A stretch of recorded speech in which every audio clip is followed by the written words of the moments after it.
প্রধান উপদেষ্টা ডক্টর মোহাম্মদ ইউনূসের সাথে যুক্তরাজ্যে অল পার্টি পার্লামেন্টারি গ্রুপের এমপি ও লর্ডদের বৈঠকে বাংলাদেশের রাজনৈতিক স্থিতিশীলতা, সুশাসন এবং পাচার হওয়া অর্থ ফেরতের বিষয়ে গঠনমূলক আলোচনা হয়েছে।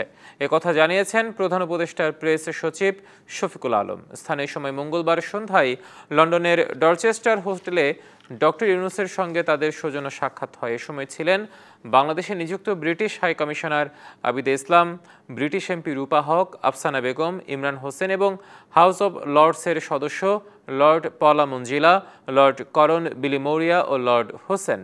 এ সময় দুই দেশের কূটনৈতিক ও অর্থনৈতিক সম্পর্ক আরও শক্তিশালী করা, বাণিজ্য ও উন্নয়ন সহযোগিতা বৃদ্ধি, গণতন্ত্র ও সুশাসন প্রতিষ্ঠায় পারস্পরিক সহায়তা এবং প্রবাসী বাংলাদেশিদের অবদান নিয়ে আলোচনা হয়।